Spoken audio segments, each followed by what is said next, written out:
Tout est en place dans notre studio de la Plaine Saint-Denis, près de Paris.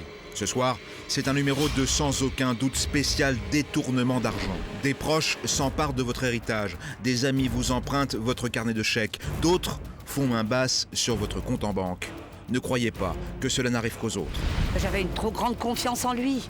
C'est pas moi qui ai fait le examen, je suis innocent. Ce que vous avez fait, vous l'avez fait de votre propre initiative. C'est pas vrai de mettre un monstre, hein? Finalement, il y avait que l'argent qui comptait. Et mes sœurs font tout ça pour une histoire de jalousie, c'est tout. Comment protéger votre héritage? Comment défendre votre patrimoine? Comment lutter contre ceux qui en veulent à votre compte en banque? Ces questions, ce soir, ne resteront pas sans réponse. On est en plein dans l'abus de faiblesse. Il a pris l'argent, il doit rembourser. Sans aucun doute spécial détournement d'argent donc, à travers plusieurs affaires délicates où la vérité sera plus rare que le mensonge. Et arrêtez de dire « je ne suis pas coupable, je ne suis pas coupable » parce que le seul ayant prononcé le mot coupable, c'est vous. Abus de confiance, trahison et argent sont à l'affiche de Sans aucun doute ce soir. Sur le plateau, on est passé au rouge et on attend le top départ du réalisateur. Tout le monde en place, on y va, on lance les moteurs. Elle a confié son carnet de chèques à une femme en qui elle croyait pouvoir faire confiance. Résultat, en quelques mois, son compte a été débité de 66 000 €. Voici l'étonnante histoire d'un détournement d'argent par Sophie Rabillot.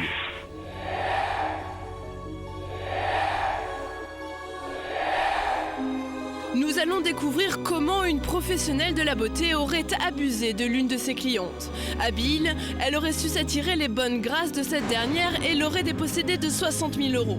Testament, procuration, donation, voici les ressorts de cette histoire édifiante. Michel et Francine de Citer sont les voisins de la victime présumée. C'est eux qui nous ont alertés dans cette affaire. On a un couple de voisins qui habitent juste là, qui ont rencontré des problèmes avec une dame qui leur a subtilisé pas mal de milliers d'euros. Le testament avait été changé en la faveur de la dame. Pourquoi, on ne sait pas.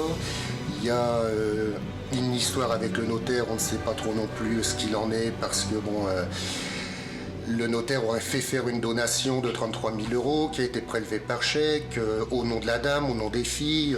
C'est une histoire un petit peu abracadabrante. Depuis septembre dernier, Michel cherche à comprendre comment ses voisins se seraient fait manipuler. Et à l'entendre, il reste encore de nombreuses zones d'ombre. Allez, allons-y. C'est l'heure des présentations. Michel nous accompagne au domicile des victimes supposées. Jean-Mamie. Voici Raymonde Vandamme, 84 ans. Et son mari René, 85 ans. Allez, voilà. Les vieux ne parlent plus, ou alors seulement parfois du bout des yeux. Même riches, ils sont pauvres, ils n'ont plus d'illusions et n'ont qu'un cœur pour deux. Voici donc les victimes de ce présumé détournement d'argent.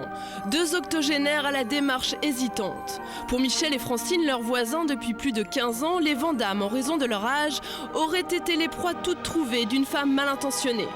Cette dernière, que nous appellerons Madame Paul, aurait cumulé bien des rôles auprès de ce couple âgé. Professionnelle de la beauté d'abord, puis femme de ménage occasionnelle, pour finir amie intime du couple.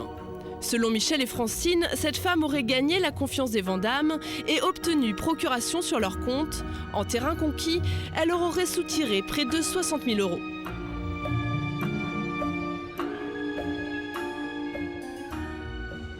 Alors, comment va René?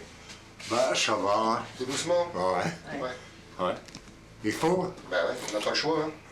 Faut prendre tout le dessus. Avec cette histoire. Septembre dernier, Raymond et René découvrent une anomalie dans leur trésorerie. Ils réalisent alors que leur toute nouvelle amie les aurait manipulés. Depuis, à chaque visite de Michel, Madame Paul est l'unique sujet de conversation. Il a fallu vraiment qu'elle nous détourne de notre bonté. Chercher radical. J'aurais jamais cru ça d'elle. On avait confiance en elle. Hein. Ah ouais, on a eu tant de mal de gagner des sous.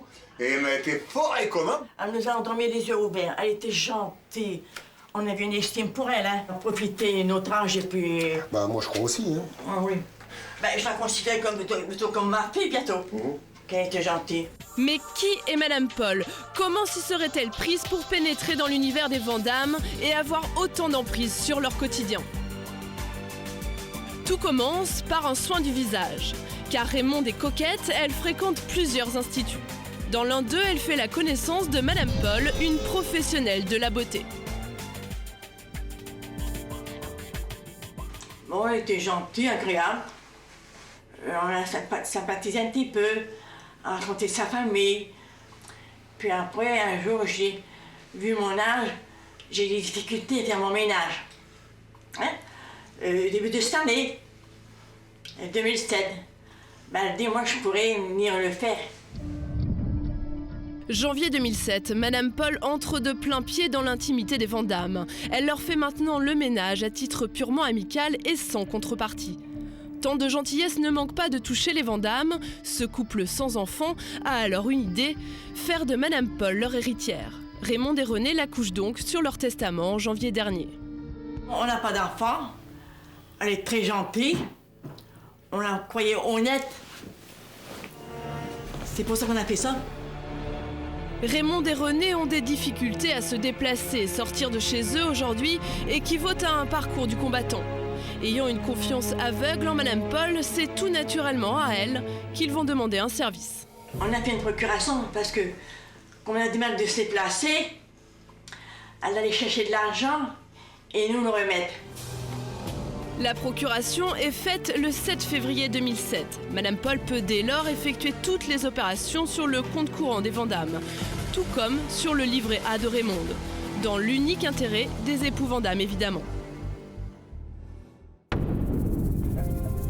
De leur côté, Michel, Francine et leur fils Stéphane sont inquiets pour les grands-parents du quartier.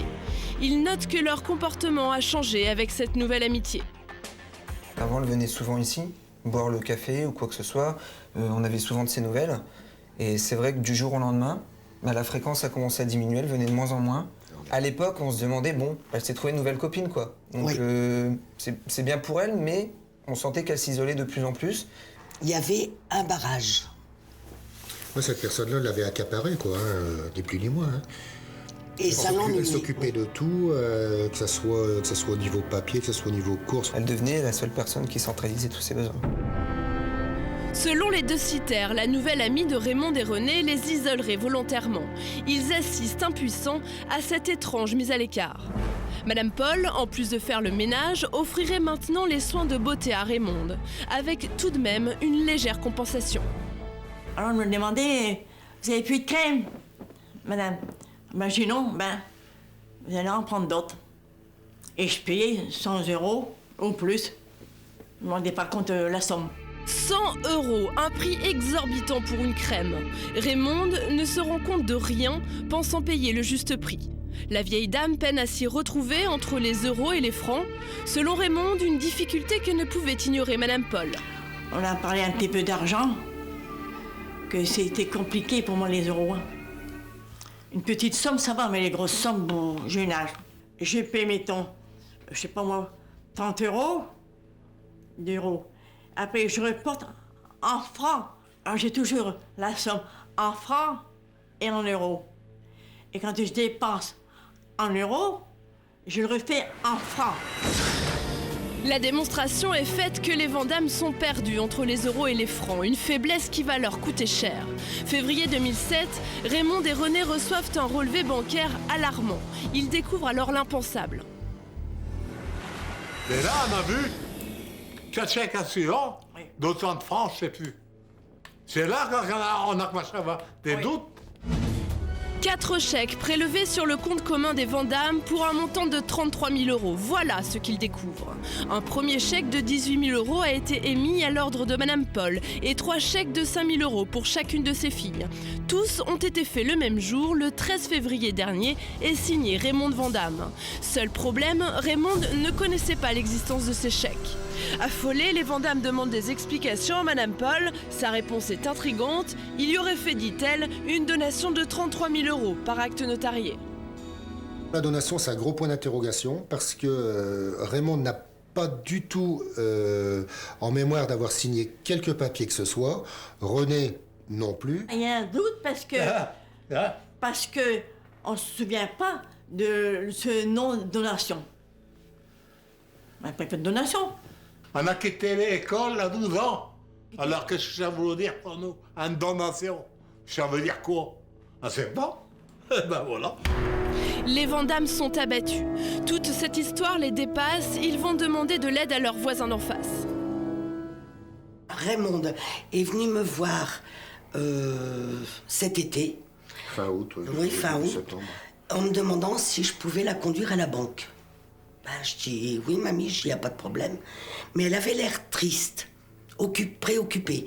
Ben, je dis, qu'est-ce qui se passe, mamie? T'as un problème? Donc, de la tête, elle me fait signe que oui. J'ai jamais connu mamie comme ça. Alors, je dis, ben, un gros problème? Oui. Et c'est là qu'elle a commencé à me dire, est-ce que tu peux venir avec moi à la banque? Il faut que j'ai fait une procuration à cette personne et je voudrais aller tout remettre en ordre. Remettre de l'ordre dans leur compte, voici la mission de Michel. Et ce faisant, il va très vite découvrir l'ampleur des dégâts. Dans un premier temps, Michel demande à la banque des Vandamme une copie des 4 chèques soi-disant destinés à la donation. Il y a eu 3 chèques de 5 000 €, un chèque de 18 000 €, et la signature ne correspondait pas du tout à celle de Raymond. Elle avait été imitée, oui. Pourquoi Madame Paul aurait-elle imité la signature de Raymond alors qu'elle avait procuration sur le compte courant des Vandamme? Et comment s'est-elle procuré les 4 chèques? On était à 2 dans le salon, et puis bien sûr, il y avait le chéquier, là. Le chéquier était où? Dans le troisième tiroir. Elle savait. Elle l'a pris. Madame Paul, selon Raymond, aurait donc subtilisé les 4 chèques. Chèques qui auraient servi à faire la fameuse donation d'un montant de 33 000 €. Mais les Vandamme ne retrouvent aucune trace de l'acte notarié correspondant à cette donation. C'est avec Francine qu'ils tentent de le récupérer auprès du notaire. J'étais accompagnée de Raymond et René et la notaire s'est fâchée parce que j'ai demandé « C'est quoi cette histoire de donation ?» Elle m'a répondu « Je suis tenue au secret professionnel ». 3 mois après, le notaire n'a toujours pas transmis la copie de l'acte de donation. Alors quel est son rôle dans cette affaire? Pour le comprendre, le jour de notre tournage, nous envoyons Raymond et Michel à l'office notarial. Ils sont équipés d'une caméra cachée. Quand ces derniers demandent à rencontrer le notaire, la secrétaire fait barrage. Quand il réclame la copie de l'acte de donation, elle exige une demande écrite. Raymond la lui fait sur le champ avant de quitter l'office. Michel ne veut pas en rester là et décide d'attendre l'heure du déjeuner dans l'espoir de voir sortir le notaire. Quand celle-ci apparaît, il ne perd pas une seconde. Est-ce qu'elle existe au moins cette donation? Ça ne regarde pas, je suis tenue au secret professionnel, je ne vous dirai rien. Mais Madame Vandamme voudrait savoir justement. Madame Vandamme, si elle m'a demandé quelque chose, je lui envoie par courrier. Si elle ne refuse pas de lui donner, je lui envoie. Mais est-ce qu'elle existe au moins cette donation? Ça ne vous regarde pas, monsieur. Je n'ai pas vu. Mais vous pouvez le lui dire, elle, elle est dans la voiture. Est-ce que vous pouvez au moins faire ça? Non, monsieur. Parce qu'elle est minée. Moi, j'ai un rendez-vous à 14h. Mais ça vous prend 2 minutes pour vous dire? J'ai faim, monsieur. Le notaire daigne quand même s'adresser à Raymond. Elle doit simplement savoir. Madame Vandamme, oui. Vous m'avez demandé un document, je vous l'envoie par courrier. Je vous le mets au courrier de ce soir. Je vous le mets au courrier ce soir. Je ne peux rien faire de plus. Et si elle vous demande s'il y a vraiment donation, vous pouvez lui répondre? Je ne vous réponds pas, ça n'est pas l'endroit. Je suis tenue au secret professionnel. On est dans les rues, c'est quoi cette histoire? Même en présence de Raymond, le notaire refuse de donner la moindre information sur cette supposée donation, laissant le doute planer. Mais dans cette affaire, une autre zone d'ombre subsiste. Selon Raymond, Madame Paul n'aurait pas seulement subtilisé des chèques, elle aurait également emprunté certains papiers personnels pour mieux les consulter. Il y avait tous les papiers en haut, dans le bureau. Quand elle faisait les chambres, tout ça. Hein. Elle avait accès, toi t'étais en bas. Posiez-vous, Madame Vandamme, dans le bureau. Je sais pas que ça l'a fait, hein, tout regarder que ça l'a fait comme économie, hein. Ces documents auraient permis à Madame Paul de faire un inventaire complet des comptes des époux Vandamme et quand ces derniers vont lui donner la procuration, elle aurait fait bien plus que leur rendre service. Il y avait eu pas mal de retraits sur les livrets A, des retraits de 1 500 €. Quelquefois, on arrivait à une somme de 4 000 € sur un mois. Ils ne dépensent jamais 4 000 € sur un mois. Ils sont plus qu'économes. Il y avait des incohérences au niveau des retraits par rapport à leur train de vie. À l'aide de la procuration, Madame Paul aurait retiré l'intégralité du livret A de Raymond, soit 15 000 €. Plus grave, sans procuration sur le livret A de René, elle serait parvenue à le vider des 6 000 € qu'il contenait, sans même que leur banque ne réagisse. Mais Madame Paul ne se serait pas arrêtée là. En l'espace de 6 mois, elle aurait également fait une trentaine de chèques pour un montant d'environ 6 000 € à son nom ou à celui de ses filles. Et la Belgique, 999 €, c'est quoi? J'avais été à l'école dimanche, et c'est moi, hein. Des fois, vous ne pouvez pas me payer chacune montre. Une belle bague, super. T'en as eu pour 999 €. Ils t'ont demandé de leur faire un cadeau ou... Oui, ben oui. Elle dit, mamie, vous avez beaucoup d'argent sur votre compte, hein? Encore 300 € là. C'est un chèque pour une des filles. Mais pourquoi tu leur donnais des chèques comme ça? Ben, je Parce sais que pas. sa fille, elle venait pas faire le ménage, elle Non, faisait rien pour non. toi. Non, elle était gentille. Crème, 259 €, ça te correspond à quoi? Ben, une crème. Tu te rends compte que t'as payé une crème 140 000 anciens francs ou... Hein? Ouais. Nous, on a connu les centimes. On est perdus, mon pauvre vieux. Hey, j'ai quand même 85 ans et demi. Au bas mot, Madame Paul aurait détourné près de 60 000 € au couple Vandamme. Raymond a mis un terme à la procuration le 13 septembre dernier, porté plainte contre Madame Paul pour abus de confiance un mois plus tard et retiré cette dernière de son testament. Selon le couple, Madame Paul serait sortie de leur vie dès que son manège aurait été découvert. Décidé à comprendre pourquoi elle les avait trahis, Raymond trouve la force d'aller à sa rencontre. Michel l'accompagne. L'entretien est filmé en caméra cachée. Pourquoi t'as fait ça? Pourquoi t'as fait des faux chèques? Je n'ai pas fait de faux chèques. Ça, je peux vous le jurer sur la tête de mes parents qui sont décédés dans le Jura, qui sont enterrés. Pourquoi? C'est pas la signature de Raymond? Parce qu'elle a voulu que je signe pour elle. C'est pas... Oh Mal à la tête, par exemple, Oh, c'est pas vrai. Elle a pas mal au doigt, elle aurait pu signer. Mais tu es un monstre, hein? Elle n'a pas voulu. Je ne pouvez rien demander, madame. Ce que vous avez fait de votre propre initiative. C'est pas vrai. Il y a plus de 55 000 €. Je m'en fiche, C'est un joli cadeau. Absolument pas. Comment ça? Elle a fait ce qu'elle a voulu, son argent en espèces. C'est pas vrai. Elle n'est qu'agent Cédra quand elle est J'ai venue. Les chèques, comment vous savez qu'il y a de l'argent caché partout dans les... Parce qu'elle me l'a montré.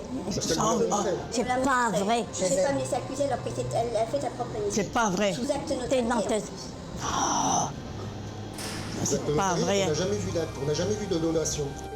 La patronne de l'Institut veut se débarrasser de ses visiteurs. Elle contacte maintenant le commissariat. Bah écoutez, il m'empêche de travailler correctement, il divulgue des choses et ils viennent me harceler chez moi. Bien, alors vous savez, une femme contre un homme et puis une personne âgée, on va encore dire que... Attendez. C'est pas vrai. Qu'est-ce que t'as fait, toi, avec moi? Elle peut pas venir à pied, madame. C'est bien que j'ai du mal de marcher. Elle le sait. Prenez votre temps pour descendre. C'est même pas la peine d'aller en enfer, vous allez bien en arriver. Vous vous rendez compte comment vous parlez, une personne âgée? T'as fait des faux chèques. T'as mis ma signature. La conversation s'essouffle. Raymond sort de l'Institut, blessé. Voyons qu'on n'avait pas d'enfant. Et elle voyait notre compte. Elle dit ça ici, c'est une bonne affaire, hein? Pas d'enfants, ils ont de l'argent. Alors, fil en aiguille, c'est comme ça que c'est arrivé.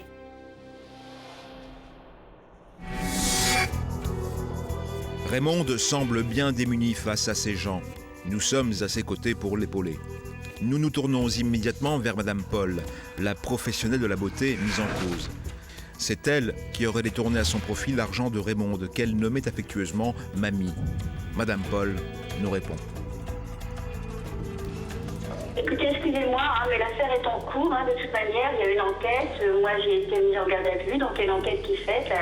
L'affaire est en cours au niveau police. Je suis d'accord, madame, mais comme de toute façon l'émission est traitée, moi je me dois de vous donner la possibilité de me répondre sur certaines questions. Si vous voulez pas le faire, vous ne le faites pas, mais on va peut-être dire n'importe quoi et vous pourrez pas dire après, j'ai pas pu m'exprimer. Donc voyons juste quelques points. Il n'y a aucune accusation, madame, qui est faite. C'est juste essayer de comprendre pour ne pas dire de bêtises, car ça peut arriver malheureusement. Alors simplement, la question que je voulais vous poser, c'est concernant les 4 chèques que vous vous avez signés à la place de Raymonde. C'est bien vous qui les avez signés en imitant la signature de Raymonde. Ah non, alors là, vous vous trompez. Hein. Vous voyez? Imitez aucune signature. Donc c'est les J'ai 4... bien écrit Raymonde Vandame, donc il n'y a aucune imitation de signature. Donc ça, c'est... Comparez avec la signature de Madame Vandame et comparez cette signature, vous verrez qu'il n'y a aucune imitation. Bon. Mais ça, voilà, c'est ce que je voulais vous demander, mais il semblerait que lorsqu'elle est venue vous voir... Écoutez, monsieur Courbet, il y a une présomption d'innocence. Mais bien sûr. Mais c'est pour ça, madame, que je me permets de vous appeler pour justement qu'il n'y ait aucune accusation. Et voyez, je vous demande, vous me répondez, c'est parfait, ça nous évite de dire une bêtise et de dire que c'est vous qui avez signé les chèques. D'autre part, concernant toute la liste de chèques qu'a fait d'ailleurs cette dame, qu'elle a vraiment signé... L'affaire est en cours au niveau police, donc c'est quand même un petit peu gênant, vous comprenez. Là, Madame, il y a une présomption d'innocence, c'est oui. quand même Ok, alors, délicat. Est-ce que vous aviez une procuration? Absolument. Bien. Est-ce que sur cette procuration, est-ce que vous en êtes servi pour retirer de l'argent sur le compte? Pas du tout. Vous n'avez jamais fait de retrait? Non, les seuls retraits qui ont été faits sont en présence de Madame Vandame sur ses comptes. D'accord. Et l'assurance vie, est-ce que vous avez pris des sous? Absolument pas, du tout, du tout. Est-ce que sur les livrets, vous avez pris des sous? Avec Madame Vandame qui voulait fermer ses livrets parce qu'elle avait trop de livrets. D'accord. Alors, juste un mot de Michel, peut-être, par rapport à ce que dit cette dame qui dit que voilà, il ne s'est rien passé du tout en fait, quoi. Ben, je la laisse libre devant la manière dont elle réagit, mais moi je suis désolé, il y a... Monsieur. Alors, maître Olivier. Oui. Ah, ça a raccroché. Erreur technique ou acte délibéré, dans le doute, nous rappelons cette dame. Allô? Oui, juste... Écoutez, je vous réponds tout de suite. Si vous continuez de me harceler comme ça, je pense pas... D'accord. Alors, un dernier mot et je raccroche, madame. Non, non, écoutez-moi, c'est important. Madame, c'est important pour le procès. Madame, simplement pour le procès, vous raccrochez après. Écoutez-moi. Cette fois, notre interlocutrice a délibérément raccroché. Marilyn Olivier et Nathalie Fellonneau, nos avocates, nous apportent quelques précisions sur cette délicate affaire. Il y a 2 éléments troublants. Je ne sais pas qui a commis les faux, on ne le sait pas aujourd'hui, mais elle dit les signatures sont les mêmes. Les signatures ne sont pas les mêmes. Quand on regarde les 2 signatures, on voit bien que c'est pas madame qui a signé ces chèques-là. Deuxième chose, pourquoi il y aurait eu une imitation de signature alors qu'elle avait la procuration? Il suffisait qu'elle appose sa propre signature. Mais on a eu le besoin d'imiter la signature. Donc, on comprend plus rien. Enfin, madame dit qu'elle ne l'a pas imité. Hein. Oui, on aurait imité. Je trouve ça très fin de sa part, parce qu'elle n'a pas dit « je n'ai pas signé les chèques », elle dit « je n'ai pas imité ». Elle a écrit un nom, comme elle aurait pu écrire Zorro. Ce n'est pas une imitation pure et dure, effectivement, mais elle n'a pas dit qu'elle n'avait pas signé les chèques. Maître Michel. Oui, de toute façon, quelles que soient les circonstances de la signature du chèque, le mandataire doit rendre des comptes, doit justifier de ce qu'elle a fait de l'argent. Et en toute hypothèse, pour la quasi-totalité des 60 000 euros, cette dame est incapable de justifier en quoi ça servait au mandant, c'est-à-dire à notre ami qui lui avait donné autorisation, si elle le prétend, de retirer les fonds. Et le problème est réglé, elle doit les rembourser. Et nous allons tout tenter pour que Raymonde récupère au plus vite son argent. Pour y parvenir, une journaliste est sur le terrain prête à intervenir. En attendant, il y a cette histoire de donation. Le notaire avait en effet promis de faire parvenir à Raymonde un acte notarié. Vous avez demandé un document, je vous l'envoie par courrier. Je vous le mets au courrier de ce soir. Je vous le mets au courrier de ce soir. Je ne peux rien faire de plus. Mais Raymonde n'a toujours rien reçu. Nous contactons donc le notaire avec cette question. La donation existe-t-elle vraiment? Et si oui, pourquoi Raymonde ne l'a toujours pas en main propre? Ce n'est pas le notaire qui nous répond, mais une assistante. Allô? Oui, allô? Oui, bonjour monsieur. Je vous explique, je suis Julien Courbet de l'émission Sans aucun doute. Bien sûr. Ah non, c'est pas une blague du tout, madame. C'est pas du tout une blague, je vous explique. Je cherche à la joindre concernant un dossier que nous traitons aujourd'hui dans le cadre de l'enregistrement de l'émission. Oui. Alors, vous croyez toujours que c'est une blague, hein? Il s'agit du dossier de Raymonde et René Vandame. D'accord. Vous voyez de quoi il s'agit? Non, pas du tout. Voilà. Désolée, je vois pas... Voilà, alors je vous explique en 2 mots. Cette dame, Raymonde Vandame, visiblement aurait été victime d'une autre personne qui a réussi à lui prendre pas mal de sous. Et notamment, il y aurait une donation Monsieur, je suis désolée, d'abord, je ne sais pas qui vous êtes. Alors, madame, je vous ai dit... La confidentialité dans les dossiers de l'étude, Madame, c'est un rendez-vous extérieur. madame, écoutez-moi. Donnez votre numéro de téléphone. Madame, déjà, vous savez qui je suis, puisque je vous ai dit que je suis Julien Courbet de l'émission Sans aucun doute sur TF1. Par téléphone, tout à fait. Donc, vous savez qui je suis, d'autre Oui, part... je ne vois pas, donc je ne peux pas... Alors, je vais vous le prouver, je demande au public de vous applaudir, voyez? Voilà. Si vous connaissez un petit peu l'émission, Maître Michel vous dit bonjour. Bonjour madame. Maître Fellonneau. Bonjour madame. Maître de Comont. Bonjour madame. Maître Bernard Sabat. Bonjour madame. Et Maître Olivier. Bonjour. Voilà. Donc on est sur le plateau. Bonjour. Et quant à la confidentialité, madame, c'est moi qui parle. Je ne vous ai demandé aucun renseignement. En plus, ce n'est pas à vous de répondre, c'est avec le notaire que nous voulons parler. Mais je pensais qu'il était de mon devoir de vous expliquer le but de mon appel, que vous puissiez le transmettre au notaire. Maintenant, si vous ne voulez pas savoir, il n'y a aucun souci, je vous donne un numéro de téléphone. Il ne nous reste plus qu'à attendre que les choses bougent du côté du notaire. Autre piste, nous décidons de joindre une des filles de Madame Paul, celle qui précisément aurait reçu beaucoup d'argent de la part de Raymond. Nous sommes impatients d'entendre ses explications. Est-ce que vous avez bénéficié de ces chèques? Voilà, tout à fait, oui, oui. Alors, c'était dans quel cadre? En fait, c'est parce que pendant un moment, il y a maman qui était héritière de tous ses biens, de la maison et de sa fortune. Et après, maman, elle s'est fâchée avec Raymond. Et ensuite de ça, Raymond a porté plainte contre maman. Maman a fait de la garde à vue suspendue. Et là, elle accuse maman d'avoir volé ses chèques d'escroquerie, en fait. Non, mais vous, les 5 000 euros, c'est pourquoi Raymond vous les a fait? Pour nous faire plaisir, parce qu'en fait, elle voulait nous donner cet argent-là, parce qu'elle disait à maman, tu vas payer trop d'impôts sur la maison. Donc elle voulait nous faire plaisir. Donc c'est Raymond vraiment qui a fait le chèque? Ah oui, c'est Raymond qui a fait le chèque de ses propres moyens, c'est elle qui a fait le chèque de elle-même, quoi. D'accord. Est-ce que vous savez, madame, combien en tout votre famille a touché? Vous voulez que je vous le dise? Je sais pas, 18... Pour les services... Pardon? Un coût de 25 000, 30 000 euros, quoi. Eh bien, il y en a pour 60 000 euros. Ah non. Ah ben j'ai tous les chèques, madame, sous les yeux, j'ai absolument tout. J'ai tous les détails, je peux vous dire, vous, votre sœur, au centime près, j'ai tout le décompte. 60 000 euros ont été pris à cette dame.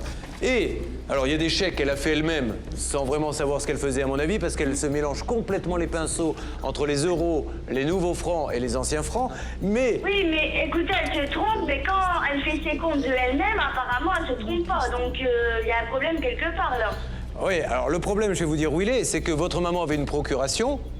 Oui. Donc cette procuration lui permettait... Il y avait une acte notarié aussi à ce moment-là. Voilà, mais on va parler déjà de la procuration. La procuration lui permettait d'aller prendre un petit peu de sous sur les comptes, mais la procuration, visiblement, ne lui permettait pas de vider les livrets et une assurance vie. Non, mais à ce moment-là, c'est Raymond qui disait, on l'appelait Mamie, cette dame-là. Mamie qui disait tout le temps, viens, on va à la banque, on va vider les comptes. Et puis c'est Mamie qui avait tout le temps l'enveloppe dans ses mains, et puis après elle en faisait ce qu'elle en voulait, quoi. Mamie, enfin Raymond, nous, vous savez très bien, vous savez vous-même que nous, on ne vous a pas volé d'argent.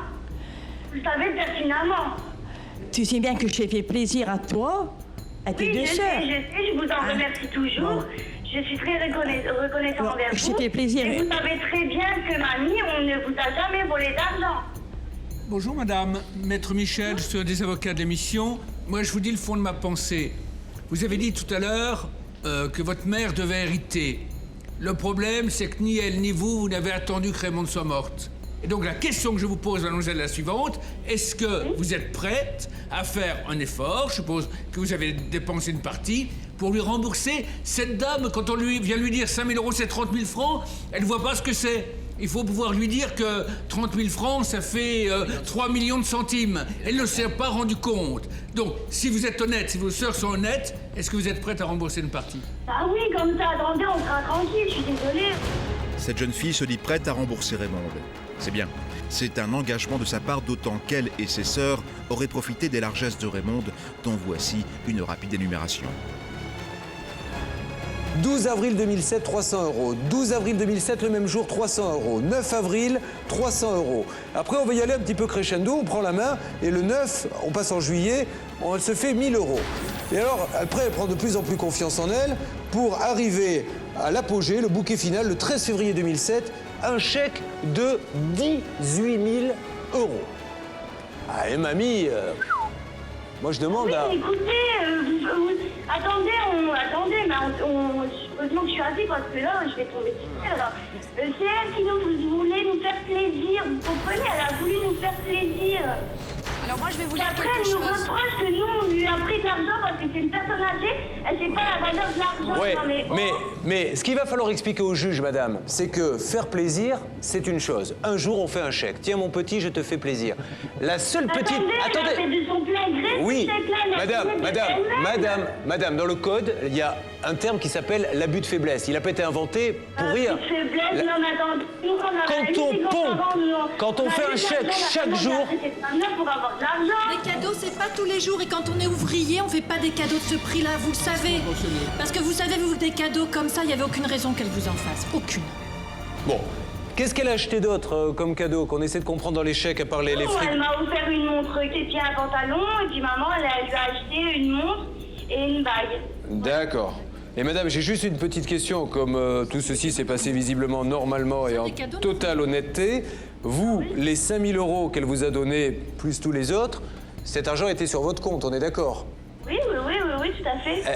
Est-ce qu'il a été déclaré dans votre feuille d'imposition? Non, il n'a pas été déclaré du tout. Parce que... C'est la faute justement qu'on a été au commissariat, qu'on a été faire la déposition parce que maman est en garde à vue. Oui. Il nous a dit que justement on aurait dû déclarer fiscalement ces chèques-là. Ah oui, parce que là, ça va être... On n'a pas pensé sur le fait qu'on n'aurait jamais cru qu'elle nous aurait fait ça. Donc Qu'elle vous aurait fait quoi? On n'aurait jamais cru que... Non. Qu'elle vous aurait fait quoi? Qu'elle nous aurait accusé qu'on lui aurait volé de l'argent. Ah non, mais là, c'est pas ce que je vous dis, je vous parle pas de vol. Vous vous dites, on l'a pas volé, elle nous l'a donné spontanément. On n'a pas déclaré que... Non. Moi, les BSR, on ne l'a pas déclaré. Bon, ok. Et votre sœur, pareil, elle a eu des cadeaux? Ma sœur, elle a eu des 20 € pour ses petites, pour ses filles, 50 €. Elle a eu un petit 5 000 € je crois aussi, elle, hein? Pardon? Elle a eu un petit 5 000 € aussi? Oui, aussi. Bah moi, mes sœurs, on a eu 5 000 € chacune. D'accord. Bon, madame, je vais vous passer quelqu'un et soyez sympa, réfléchissez bien. Dites-vous bien, un couple d'ouvriers à la retraite, 60 000 € et appelez vos sœurs ce soir et peut-être que vous éviterez le passage qui risque de mal se terminer à un moment donné devant la justice. Il y a forcément un accord à trouver intelligent pour que ça se termine honorablement, cette affaire. Ah bah oui, il n'y a pas de souci. Ok, merci de nous avoir parlé en tout cas dans le cadre de l'émission, madame. Je vous passe quelqu'un, merci. Pendant que nous étions en ligne avec l'une des filles, notre journaliste était avec la mère. Sophie Rabier nous raconte son entrevue particulière avec Madame Paul, qui nous avait précédemment raccroché au nez. Essayez de reprendre la conversation là où vous l'aviez arrêtée, ou plutôt où elle l'avait arrêtée, puisqu'elle vous a raccroché au nez. La conversation au départ était plutôt posée et calme. Je me suis évidemment présentée comme étant l'une des journalistes de votre rédaction. Alors, ce qui s'est passé, c'est qu'elle s'est toutefois retranchée une nouvelle fois derrière l'argument qu'il existait une présomption d'innocence. Alors là-dessus, j'ai essayé de la rassurer pour lui dire qu'on n'était pas là pour ça, mais plutôt pour essayer de trouver une solution. La conversation a été quand même assez courte. Elle n'a pas voulu en dire plus parce qu'elle s'est retranchée donc, derrière cette présomption d'innocence en disant qu'elle avait vu son avocate dans l'après-midi.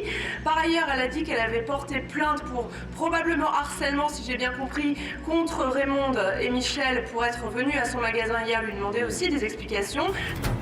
Mais soudainement, un appel est basculé sur notre plateau. Allô? Oui, bonjour. Bonjour, monsieur Julien Courbet, à l'appareil. Bonjour. De l'émission Sans aucun doute. Pardonnez-moi de vous déranger. Vous êtes le directeur de l'agence? Tout à fait, oui. D'accord. Si vous voulez avoir d'autres explications, vous téléphonez à monsieur... D'accord, mais simplement, vous lui avez dit quoi, vous, à votre cliente? Moi, que vous ne me répondiez pas à moi, mais pourquoi vous ne répondez pas à elle? Non, mais vous téléphonez à monsieur... Non, mais elle est à côté de moi. Oui, mais monsieur... Elle vient vous voir, elle fait quoi? Attendez, moi, Non, mais elle vient vous voir? Moi, je vais appeler monsieur Machin, mais elle vient vous voir? Mais elle vient me voir si elle veut, oui, bien sûr. Mais là-dessus, il n'y a aucun souci. Mais pour toute cette histoire, vous voyez monsieur Picourt, hein. Et elle est venue vous voir il y a 10 jours? Comment? Il y a 10 jours, elle est venue vous voir. Et alors? Bah oui. Et que vous avez trouvé quelle explication? Mais attendez, moi je ne réponds plus à vos questions. Bon, je vous remercie, monsieur. Merci. Au revoir. Bon, alors, faisons le point maintenant. Nous avons quand même pas mal avancé dans ce dossier, car nous sommes à peu près sûrs maintenant que la banque va très rapidement nous donner une explication. Monsieur envoie dès demain matin 2 lettres recommandées, il le sait. Maintenant, donc, notaire et banque, on sait qu'on va avoir du nouveau très vite. Voilà, moi je voudrais qu'on applaudisse très fort cette dame, parce que c'est très éprouvant pour elle. Elle n'a cessé de faire des allers-retours sur le plateau, et regardez, elle a le sourire, elle se bat, et je trouve ça magnifique. Vous êtes formidable. Hors antenne, nos équipes ont pu obtenir pour Raymond un rendez-vous avec sa banque. La rencontre vient d'avoir lieu. Raymond s'est présenté en compagnie de Francine, sa voisine. Toutes deux ont été reçues par le personnel de la banque, mais qui, surprise, était assistée d'un avocat. Nous sommes en ligne avec Francine, qui sort de l'établissement. Nous l'interrogeons notamment sur les chèques présentés à la banque au nom de Raymond, mais avec une signature qui n'était pas la sienne. Vous êtes avec Raymond? Oui, je suis avec Raymond. Est-ce qu'ils ont vu les chèques? Vous leur avez mis sous les yeux? Je leur ai mis sous les yeux. Qu'est-ce qu'ils ont dit? Oh ben, rien du tout. Ils voulaient que je leur laisse, je leur ai pas laissé, hein. Ouais, ça c'était une photocopie, au pire des cas, s'ils en veulent une, mais vous avez bien fait de ne pas leur laisser. Si, il a été faire des photocopies. D'accord. Attendez, vous avez été reçu dans une réunion où ils étaient avec un avocat et vous n'en aviez pas? Non. Ils ne vous ont pas demandé de venir avec un avocat? Non. D'accord. Et ils vont téléphoner à l'avocat de Madame Vandamme. D'accord. Pour essayer de trouver un accord? Voilà. L'avocat de Madame Vandamme leur a envoyé un recommandé. C'est très bien. Ça, c'est bien. Qu'ils ne l'ont pas encore reçu. Oui, ils le recevront. Bon, ça c'est... Mais il l'a envoyé quand? Il l'a envoyé récemment? Oh non, il l'a envoyé la semaine dernière. D'accord. Bon. Donc, voilà. Moi, je crois qu'on va y arriver, hein, franchement. C'est plutôt bon signe, mais...